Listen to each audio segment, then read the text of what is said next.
Hi, Marnie Coons coming to you from Spirit Tree Farms and CreationGirl.com. So today, as I was getting up, doing my kind of morning routine of spiritual practice and everything, I had the thought to pick up one of these cards. I have these cards that I created to go along with my Finding Peace in a Turbulent World, Living in Sacred Nature book. So they have like some of my original photography on here and different symbols in nature and what we can learn from nature, because God is speaking to us all the time through nature. And there's all kinds of lessons that we can learn. And so this is just some ideas for how you could interpret some of those symbols in nature that you see and how God is speaking to you. So today I picked out, just randomly picked out wheat. And I always thought I understand the wheat and the tares analogy and everything, but as I was reading this, I realized I had misinterpreted part of it. So I'm going to share with you this. I think it's useful. So I'm reading from the card here, the different elements here. Wheat represents life, birth, resurrection. A good affirmation is, I harness the power of cycles to impact the world for good. And a verse on the back, his winnowing fan is in his hand and he will gather his wheat into the barn, Matthew 3:12. So historically, wheat has related to fertility, abundance, prosperity, and life. If bread is the staff of life, wheat is the prime ingredient in that bread. So biblically, Jesus, the bread of life, compared his righteous followers to wheat. He said that the wheat and the tares would grow together, but eventually they would be sorted on the threshing floor, and the wheat would be gathered up into barns, or heaven, and the chaff discarded and burned. Thus, wheat is synonymous with bearing fruit, being productive, and being obedient to God. Harvesting wheat is a metaphor for sharing the good news with others.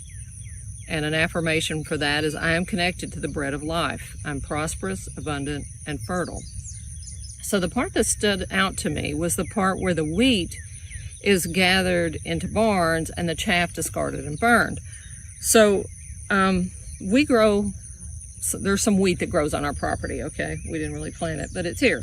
So I thought I'd come bring you out here to the wheat field a little bit and show you some wheat that has not been threshed yet. It hasn't made it to a threshing floor. So all of this stuff on the outside here, this is the chaff. See, when I've read that before, I've always thought, okay, the tares are gathered in bundles and burned. The tares are the weeds, the things that are noxious, that actually can be poisonous if you eat them, that are not good for you. So I always thought, okay, that's the wicked or something like that. But the chaff is actually part of the wheat. So the wheat has these little kernel things on it. And on the threshing floor, which basically involves kind of beating the wheat and then throwing it up in the air, maybe I do it in front of a fan to separate the wheat from the chaff. And there's a little kernel deep down inside here. And sometimes you get inside of these things and there's no good kernel, but this one does have a kernel in it right there. That little kernel seed. Here's one that's been cleaned up a little bit. They're just itty bitty little things. And this is what you're shooting for. You're trying to gather that out of there. And all the rest is just gathered up and burned. You don't need that. That's just chaff that goes away, right? So I started thinking about the human soul and the wheat, that little kernel of wheat deep in the middle. I'm still trying to get that one out. The kernel, that little center kernel there, is you. That's that divine spark in you. That's your soul. That's the part that has value. Everything else is going to go away. Everything else is going to get cleared away. Intrinsic in that all of this other stuff is going to get gone is the idea that Christ can make you whole again. He can get you down to your core self. That's the part that he wants. That's the part that matters. That's the part that's eternal. Everything else is just life circumstances, habits we've picked up, goals we've gone to, the things that have driven us, the way we've spent our time. And you want to ask yourself, am I spending my time on things that were going to nourish this kernel, or is it just all chaff?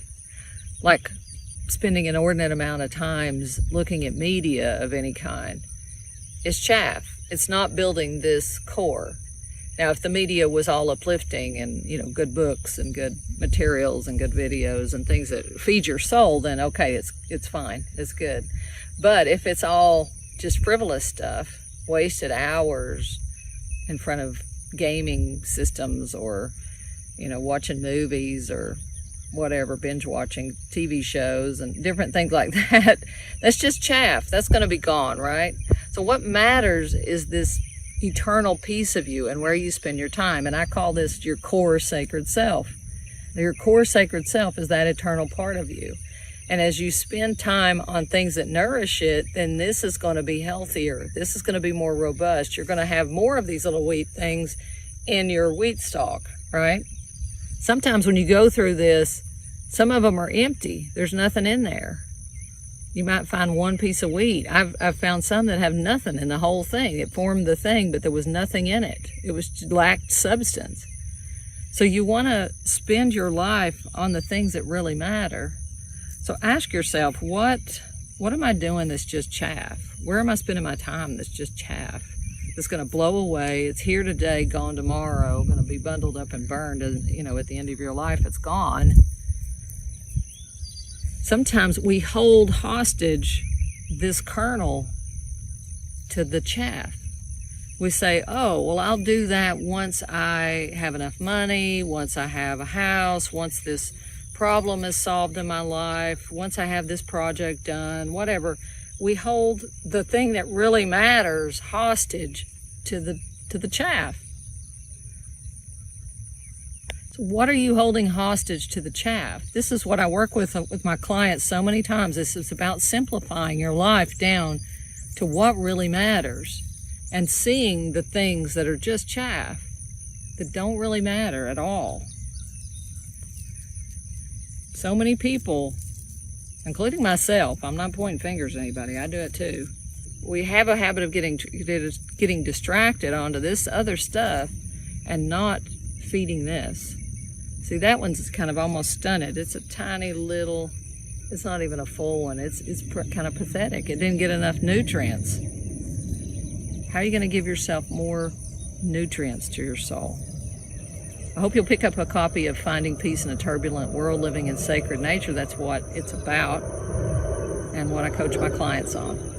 Y'all take care. God bless.